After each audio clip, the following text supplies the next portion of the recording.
So I'm going to have to now mimic pretending to have this whole conversation with Caitlin. Caitlin has just been reviewing with us about how in res life the judicial component is the biggest issue usually. For example, penalties regarding drinking alcohol in the dorms.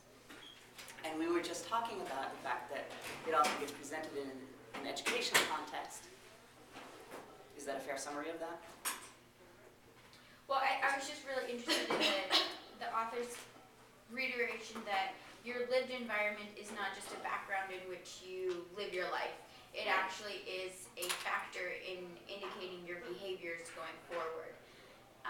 And I would say that from my standpoint is that I also liked how it was that not every building can be invoked this sort of character.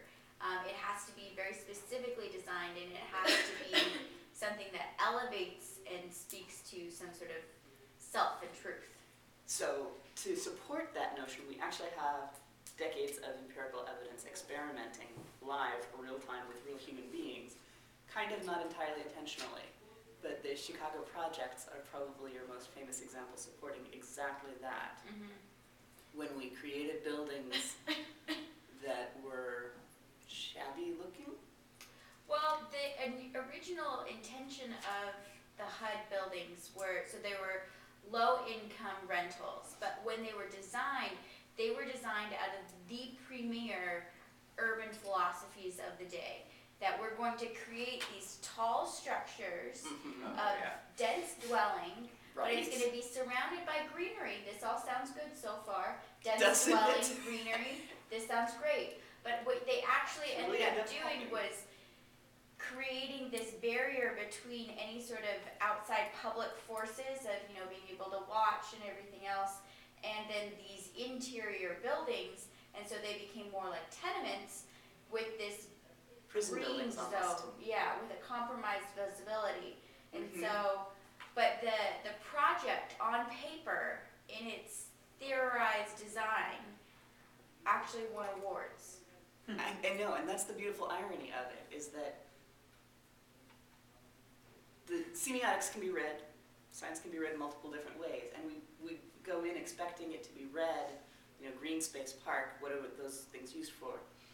And kind of underestimate the extent to which the building invites comparisons, and we kind of could have probably known this in advance, I think, because the notion of the panopticon that's talked about in this article is a really important one, right? And we use that all the time. This is, originally Jeremy Bentham is the one who theorized about this, but in the modern day world, the ways in which we use it today are mostly coming to us from Michel Foucault, one of our favorite theorists. And Foucault talks about the ways in which our surveillance society means that we are all living in a panopticon. We're already the subjects of surveillance continuously, and when we're put then in contexts where we don't have direct stakes involved, it's probably likely. You can see the evidence of the surveillance society stuff everywhere, right? The fact that we have at grocery stores those mirror black plastic things in the ceiling, right? And we've known that those are equally effective for eliminating shoplifting as are they're more effective than actual human guards, and they're equally effective as actual cameras because of the not knowing whether the camera is in there and whether it's on, and whether anybody's going to ever look at any of the tape. So those are kind of like just shouting, "Look at me!" Right. So they're meant to be visible. You're meant to be aware that they're out there surveilling. We can use this same set of techniques to flip things around. And so the famous example that you probably are already familiar with, I imagine, the New York Police Department experimented with fighting crime from the opposite angle. They had neighborhoods where crime was obvious and invited because everybody would throw rocks to knock out the streetlights, but also because they were just very visibly crime-ridden neighborhoods. All the windows are out, graffiti everywhere, and so rather than fight crime, they fought graffiti. And they got mocked for years, but it worked. And well, yeah, it's a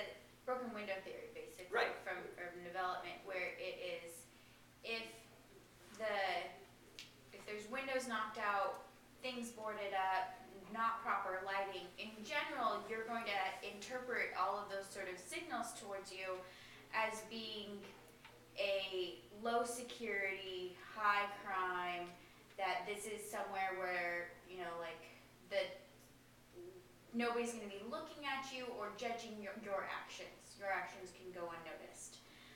And then furthermore, that there's nothing that you should have to do to improve the situation because the situation is already pretty dismal. Mm-hmm. So if you break a window, well, there's already 4 more broken on the street, so what does it matter? Versus something else. So when I was reading it, I was starting to look at the ideas of if we elevated the surroundings that we put students in, would they then elevate their own behaviors to try to match that? Right. It's the difficulty, right? Because at the same time, we do keep cutting back to this thing. This is why we can't have nice things. This is why we can't. But Well, I think another one would be like, how would you be able to do that on a budget? Well, and that's where you end up coming down to it is that, okay, so you have to look at to what your funding sources are going to be interested in, and that's going to be your security, and then it's going to be your sustainability. There still is asbestos in the roof. There's, all of these other sort of things. I can't put twinkle lights out the side of the building because there's no electricity on the front of the building. When they built it, it just wasn't a consideration. Oh yeah. So all of these sort of things that were built up, but then being able to hinge it on what the state would give us versus some sort of outside corporation, like maybe BP wants to do a facelift because they made the hole, so give us money or something else. That wouldn't surprise me if BP did do that. Yeah, well, if I am feisty enough in my determination, I am going to aim for 2.2 million and redo that. When I dream, those are my happy thoughts. I don't know this reference. BP. BP. Oh, BP. Yes. Yeah, sorry. Got it. Right. People Yeah, with they could money just- and reason to try to give a good public face. Right. Especially for an engineering school. Yes. Right. I bet you can think of some other sources too, though. I would hit an oil company before I hit anybody else. Or hit several oil companies. No, I think BP's the big one up here, isn't it? Well, you do Exxon, BP, or maybe Alaska or somebody, but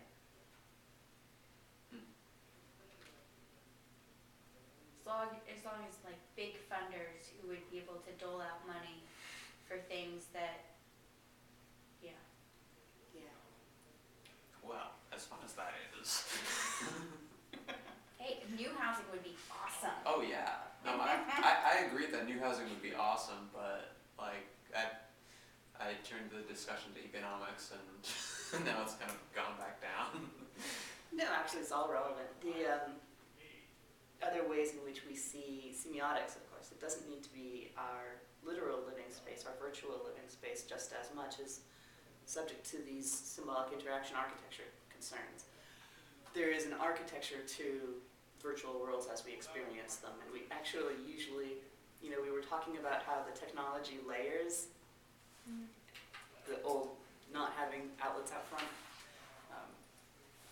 The same thing with computers. They're often built, the architectures are constrained by what went before, and so when Windows, for example, tries to do a radical break to the new Windows 8 for mobile devices where they're designed with that in mind, I think there's a lot of resistances when we see it on old PCs, but at the same time, they have to make a radical break because right now they're trapped in an old architecture that is largely dysfunctional for them now at this point, right? In the same way, when we do, one of the reasons why I would argue email is now rarely used by members of an organization in most cases, right? Increasingly, do you actually check your email? Yeah. What? My students I'm tell me old all the school. time that they don't read emails from the university. Oh. Right. Thank you. Exactly. Nobody reads email from the university email account at the university, except for the fact that we're constrained to do so for any official functions. But it's in part a notion of resistances to the old architectures of surveillance that are in place there. And so we're happier trusting our data to the cloud, mysterious cloud, right, than we are to our own institutions, given what we know about the ways that's been used and the awareness of the surveillance now. Does that make sense, what I'm saying? Okay. So we can use these arguments about semiotics for all kinds of different things. Similarly, we can talk about natural environment and its relation to the built environment and how those interact. It ties back to lots of different kind of relevant and important theories. For example, Habermas is our theorist that does the most work talking about the public sphere. And public sphere is important if you want to have democracy. And so all of these notions we have about civic governance are predisposed on a very old-fashioned model of communication. They're predisposed on a belief that citizens can influence each other because they come together and talk, right? And what we keep finding is that when we don't have that in place, things break down. You get siloing effects. Is this the guy with the singing groups in Italy? There's a Harvard guy that got sent to Italy for multiple years, and he found that that the Italian democracy works on the basis of things like that. They found that cities that had choral groups were more democratic than those that did not, for the sheer reason that when you get together a large group of people, they talk about things that are important to them and share ideas and become more open to others' ideas. So the choral groups were a facilitator for being more democratically based. In other words, what they're literally serving as is a space in which to gather and have civic discussions, right? The things that actually influence our public understandings and our public opinion, shape it to something that's usable for democratic purposes. So, different notion of them being more democratic, right? Not in terms of democratic versus republican. Obviously, in Italy, those things don't play out that way. You can see there's studies of this in US as well, and the most famous of those is called Bowling Alone. Yeah. Because we used to have, Oh, yeah. right, the argument is that we used to have a lot more groups like the choral groups, and that with the rise of online, we have been losing a lot of those spaces, and that the online spaces don't function the same way. Mary is ready to argue with me about this. No, I agree. Oh, really? Completely. Oh, okay. Well, you might, I mean, there is an argument to be made, right? Well, Come on, devil's advocate. I Don't just accept it. no, well, like I'd heard that it'd gone earlier than that with the creation of suburbs. Yes, that is one argument. But the suburbs were still, we had still some counters, because for a while we did still drive into the city for things like bowling leagues. Yeah. And so usually people pinpoint kind of the 80s as the time when civic space died. When we started. And then the 90s further in with the online. Because what happens with the 90s, and it's not just online, let's be perfectly fair, all of our media, you start getting this selection bias. So with the advent of cable, proliferation of news channels, we're no longer therefore watching the same news. We're no longer watching the same daily. Right. And so with that, you tend to selective exposure to preferred information sources. Online, you selectively expose to those which are already predisposed to think the same way that you do. And there's more than enough stimulation within that, and so you get greater and greater differentiation. We were talking the other day, sorry that you missed this part of the conversation, we were talking about the persuasive continuum. One of the other arguments for how to affect persuasion. Don't try to move them from their anchor position. Try to Move the arrow. And online has been great at doing that, creating Widening more the continuum? extremes, more and more extreme, Yeah. and then selectively exposing those, isolate that, so that then, we want some element of widening the continuum, right? Diversity of thought, but also because just multiplying options. It's often thought that by widening the continuum, I have more room for a middle ground.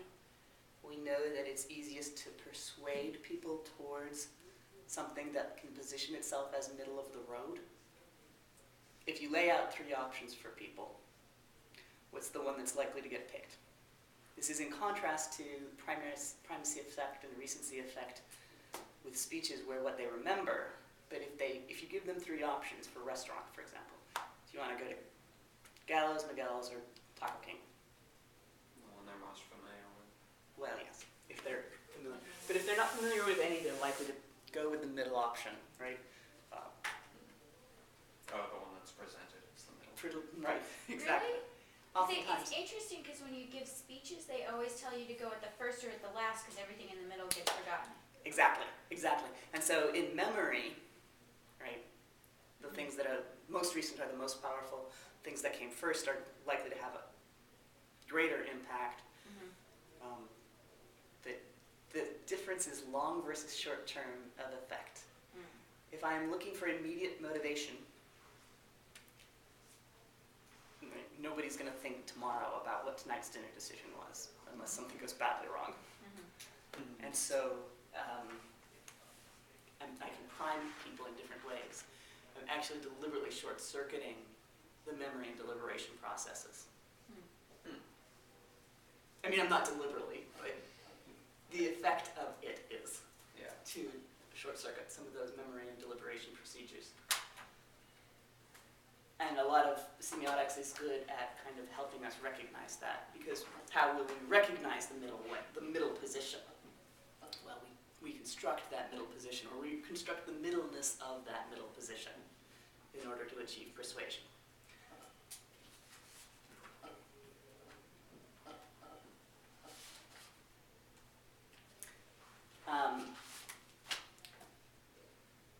Did anybody read the other article? The Oh. surgery one? Yeah. Marvelous. We- Oh. So I have not been. Participate in this. It's killing me actually. I keep wanting to jump in and say something, but it's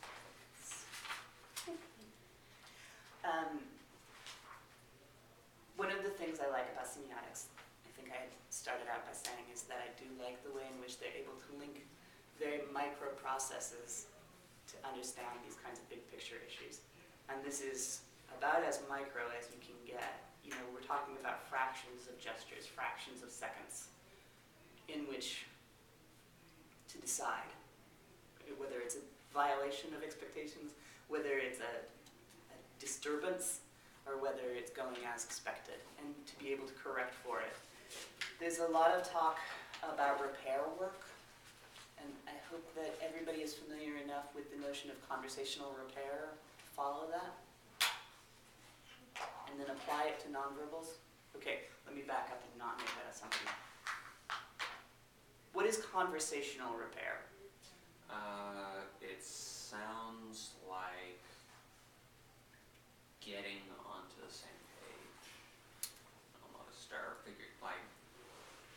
getting to the point where one participant is on the same page as another participant. Right. And so, like, if you take an interpersonal with Bob Arundel, he talks a lot about the ways in which our understandings are always very gappy, right? Yeah. Well, I haven't taken interpersonal, but Well, if you take that's a like class with Dr. Arundel, you'll kind of have had a chance to work at a real micro level about the ways in which single words mislead more than they help, oftentimes. Is that where you say it, like when you're describing color and you say red, red? Right.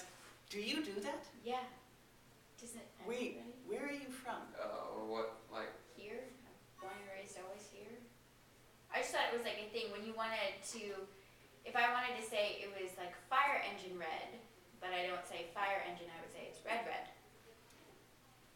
Okay, that's usually thought of, or at least I have been taught that that's more true with Cajun culture and others influenced by the slave trade. Huh.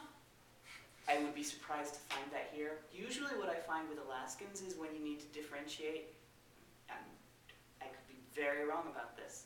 Usually though, I find when Alaskans need to differentiate, they'll use multiple strings of adjectives, but not just repetition of the exact same. Yeah, And so instead of talking about red, it would be very red. Or Wow. seriously red. Do you see what I'm saying? Yeah. Of adding more in. So Seriously very red. Yeah. Like way. Yeah. Does that, anyways, yeah, it's not important. I mean, it is important. It's actually in some ways very important. like, I can't say that I've noticed it, but I haven't really been paying attention to Okay, it. all of us so- are going to now pay massive attention. I've never noticed that, and I do pay attention to that sort of thing. Okay, But it's what do just, you notice people doing?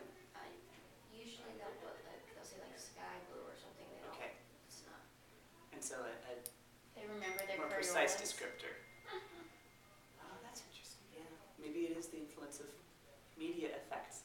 Our technology is controlling how we perceive our colors. Well, I just grew up with a bunch of artists. I think I'm going to stick with my hypothesis.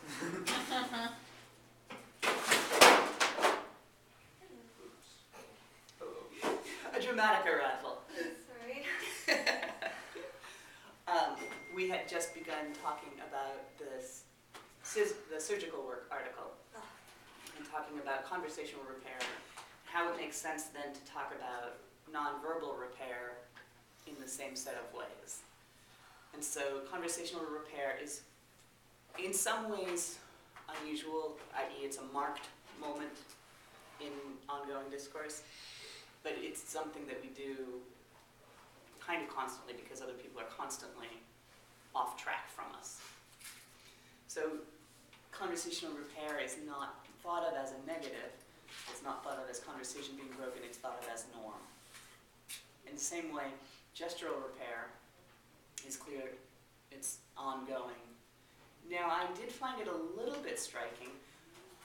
By the end of reading over that article, had you come to a conclusion as to who was getting blamed in that episode of repair?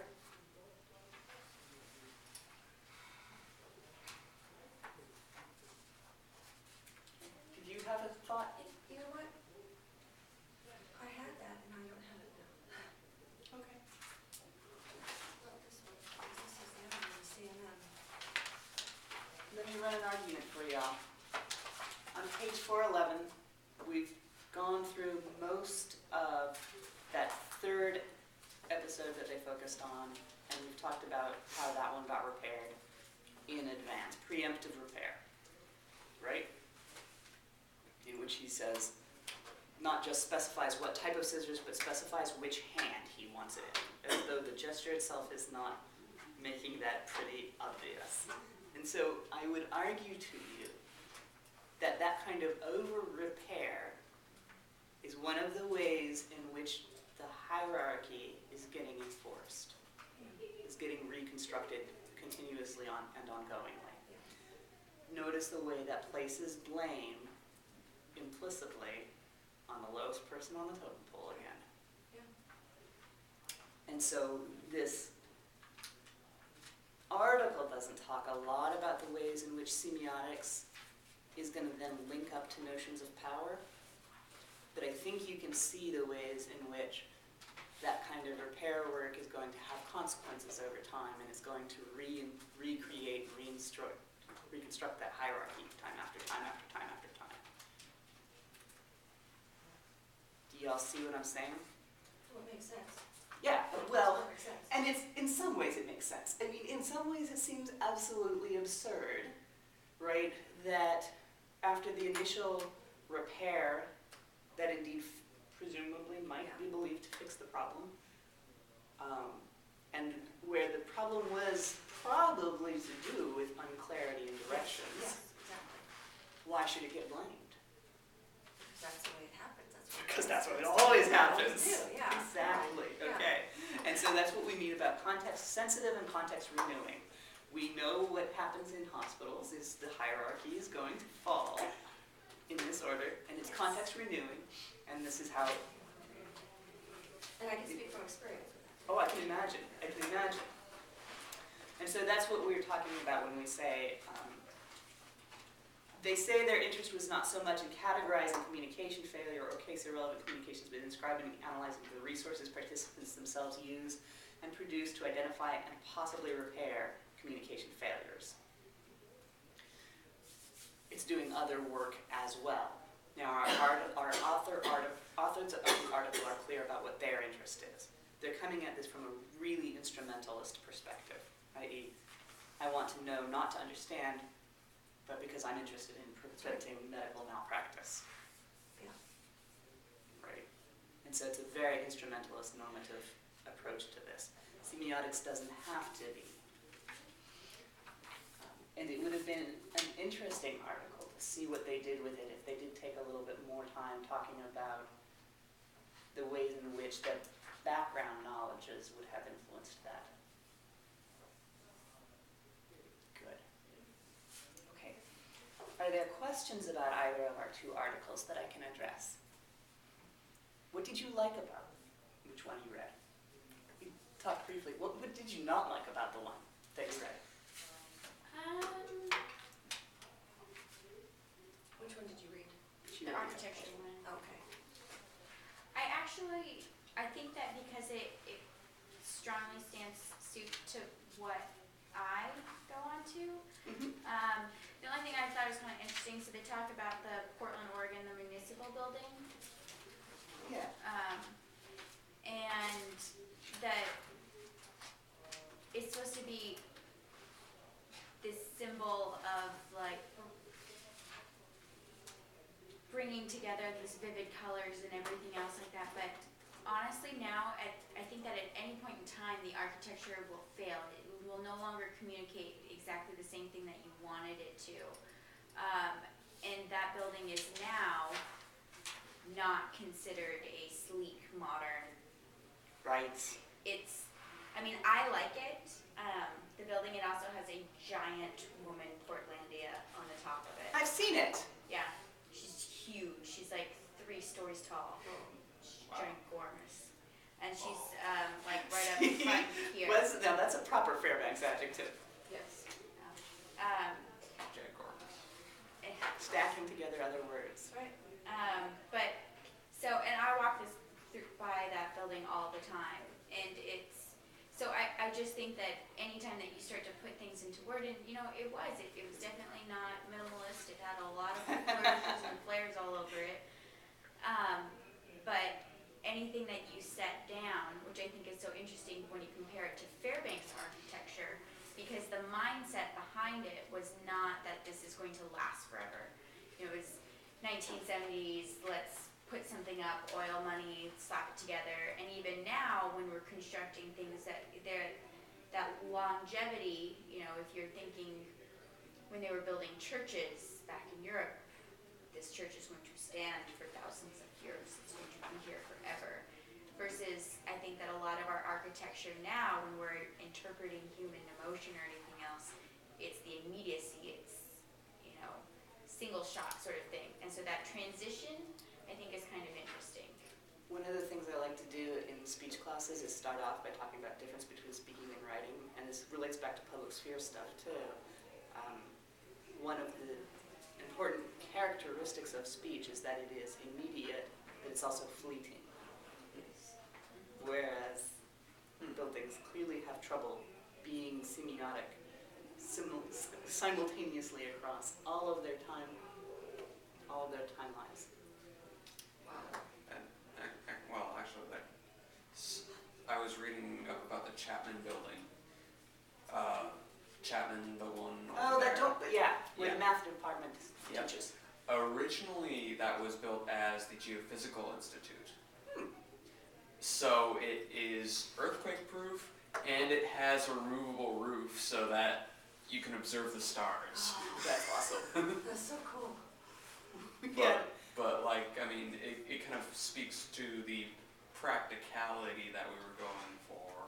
And Yeah, and I think that was in part deliberate, not just a matter of throwaway buildings, but a matter of minimalist decor because we're trying to show how very practical we that and frugal. and Frugal. for Fairbanks as well, I think a lot of it is on like semi-marshland, so that kind of helps the or I would say that kind of influences the architecture as well, because you don't, especially for the early days, you weren't quite sure how wide the river would bend each year. So Well, I mean, I used to be a really annoying person in all my urban planning classes because I was like, that is not going to work in Fairbanks. That is not going to work. We're not going to have children walking from their houses because they live 15 miles away and it's 20 degrees below zero. So no, that's not going to happen. So I think that it really is so place-based, and Yeah. that we, so that I think that the difference with them is that, okay, you could never, if you have an online identity and an online place and everything else, there still has to be some sort of connection to the physical. And the physical of how you relate and term for things is how your backdrop is, but you have to interact with it. So with Fairbanks, we have all of these new designs for the Cold Climate Research Center and how we're going to be sustainable, how we deal with permafrost, how we deal with energy conservation and everything else like that. But our concerns are no less than, Miami, trying to figure out how are we going to make the city not flood. Not that they ever have to worry about hurricanes, more likely. right. How are we going to deal with those sort of issues, which is, everybody has to deal with a building physical place issue. Yeah. But then still making that have some sort of essence, I would say. There was a big campaign in Portland to get rid of surface parking lots. So just a surface parking lot is just basically a block, and all it has is concrete, and you park cars on it. It's a complete useless, Right. It's not useless, but it's strictly functionalist, right? well, it doesn't, even, it's not It's even, not even if you're pretty. gonna do it, why wouldn't you, build it under or do something different towards it? The big joke for urban planners is that if you look down on cities, people think that, or an alien could think that cars inhabit the world, because that's how we build, is to inhabit In modern cars. cities. especially for America. Yeah. Western cities. Our eastern cities have a little bit more variation, And then somewhat. I heard that America was very not very walking friendly. It's not. Our western cities, we certainly are not. No. New Orleans was delightful to walk. And the whole city, the old city, is Oh. still built around that. Yeah. Well, I was thinking. I think it was coming from a European perspective. Well, Sure. because they didn't have that technology. They weren't building Yeah. around that technology versus LA. LA built up in the era of cars, and unfortunately, their entire model of urban planning is now centered on cars. That you drive into it, you drive out of it, and that you can build your way out of congestion. You can build your way out of traffic jams, which is not possible. Oh God. The more that you build, the more that you will drive. It's just kind of that factor. It's like the more oil we dig out of the ground, it doesn't make us not needed anymore. It just Right. kind of enables our system of continuing. So now they have the other ones where, like, Portland was built up in the age of the streetcar originally, 1920s sort of area in there. But then they started dismantling it all off in the 70s, 80s sort of things. And then they built it back up because they saw that there had to be a different model than just building out of it. Well, sorry. I was just curious, what somebody would think, like, look at this building, this was a bomb shelter, and then look at, this design of LA. So if we're talking about using symbolic interaction, get across in communication theory. So what are we saying with these buildings? What are we saying with this building right here? What are we saying with the way LA is built up? Right. And I think that's what you were meaning with Chapman as well, right? Yeah. We can try to figure out what we are meaning by it, but it's going to change over time. Yeah. And so, yeah. Well, I think that the big thing with LA, that the hard part that they had was is that there was no interaction between their buildings and their pedestrians, Right. so that the building would come down onto the sidewalk and there would be no interaction for the pedestrian. There would be no sort of entertainment, which is now how they talk in urban planning, is that you want green streets, you want to have shops or windows or businesses, so that there's some sort of interaction between the person on the street and then into the interior of the Which park. is, like, the article was also talking about that with the classroom spaces, that we're supposed to try to do that, Yeah. and we clearly don't. No. Although in some ways, I don't know, our classroom here is not terrible in some ways, as far as we're so connected to the hallways that I don't think Well, we also can the terrible walls are about it. paper thin apparently. Yeah, Maybe a that's bomb what I mean. shelter. I guess that's really But what I we're mean. interacting very well with the other classrooms, I feel. Yeah, I feel like we're there is interacting some well. sense in which that's actually kind of nice. I know it's distracting a lot of the time, but it's also exciting hearing that, others are engaged in learning and others are also finding it joyful. Yeah. Which is maybe contagious. Well, yeah, but, We'll say it is. We'll say it is. And what do we say, what did we like about the other article that you read, the surgical one? Because it hits home with me, I was gonna pick that one. Hypothesizing. Medical field. But I think it's just a brilliant example of, we have these ideals in communication, but The ways in which the semiotics is still ambiguous, even Yes. at its finest tuned level, there's room for gappiness. The ways in which the interactions are structured by that which goes before, the context sensitivity of them. yeah. Those are lessons that we kind of learn, I think, pretty well across both of them. This one kept making me think about Oliver Sacks's work on brain injury patients. Like, how much work goes into every one of these little moves? What do you do with when we have to recreate it from scratch every time? Yeah. And, dealing with post-stroke issues, that's also something that's very, Yeah, the very impossibility of moving at all without having to do that kind of work. Yep. I also wanted to, if we don't have questions coming out from the semiotic stuff, I can pass out the quiz, but I wanted to return briefly to last week's article on narrative. Mhm. If you all have a copy of it with you, if you would flip to page 450.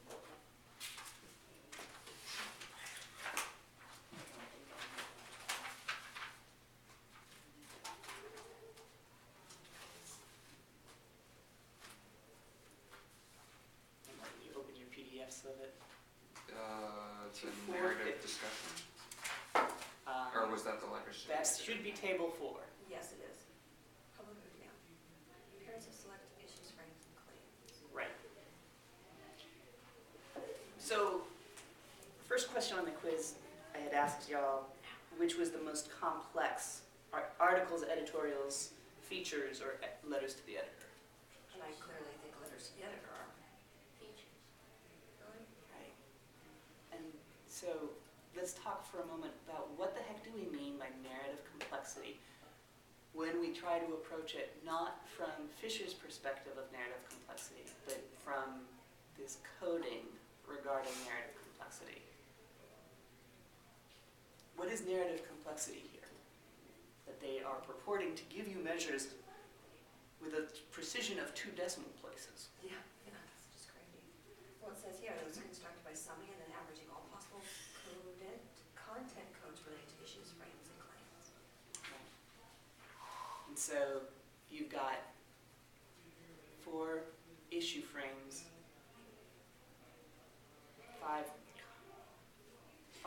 frames, and then you could have any number of arguments.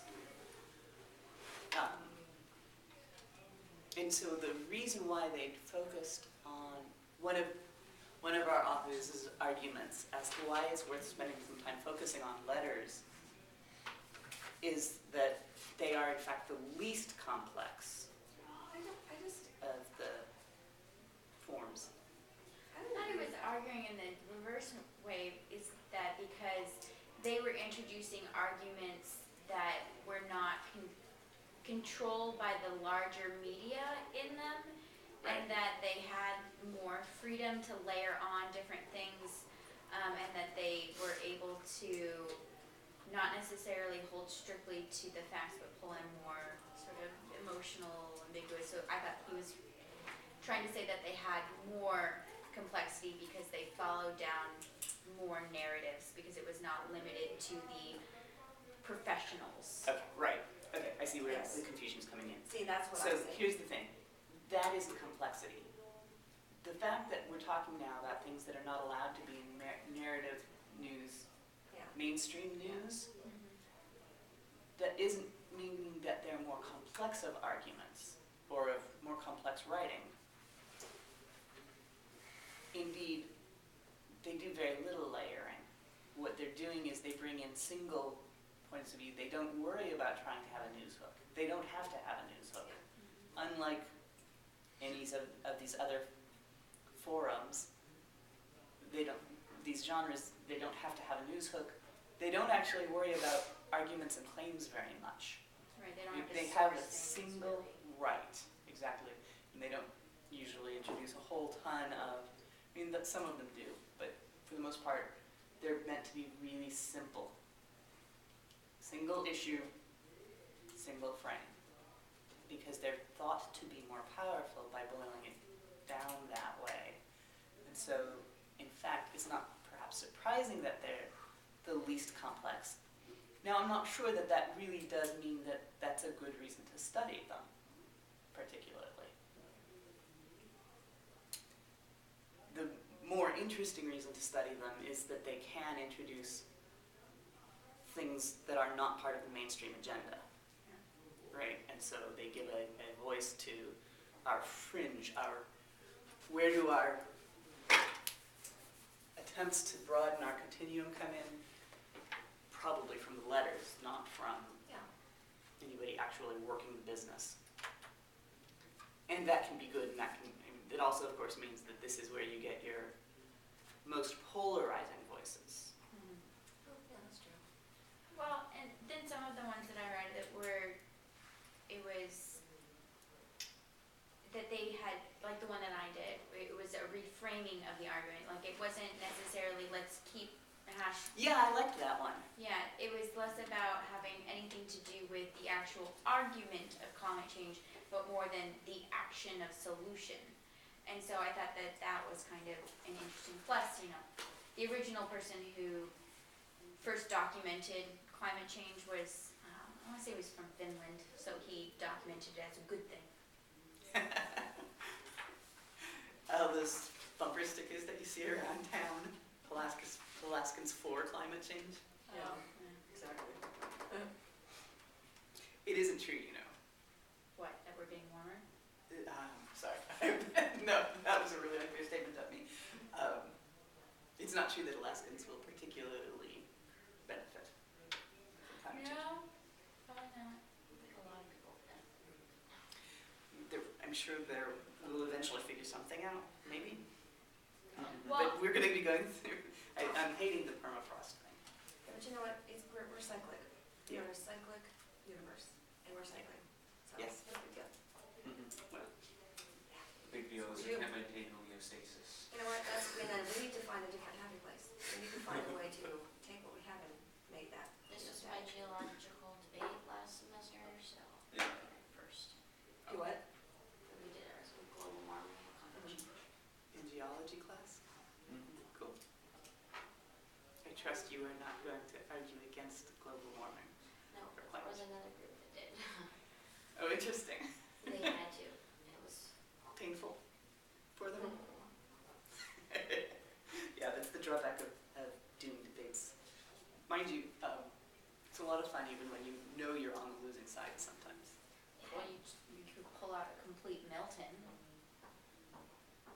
Sorry? Milton, Let's Go Eat Babies. Oh, Yeah. Yeah. Jon Stewart. Yeah. That'll fix all our problems. So. There was that had to argue against evolution. Yeah, it was pretty bad. I don't know why It could be kind of fun though. you make students have to do that. There was, I set myself the position of having to argue against evidence of air pollution in Fairbanks. Maybe if it wasn't a freshman class and they actually like applied themselves, it would have maybe been an interesting argument. Right? They have one side that's like, good research tells me things I don't know. Okay research tells me things I already know. Bad research tells me things I know are not to be true. Yep.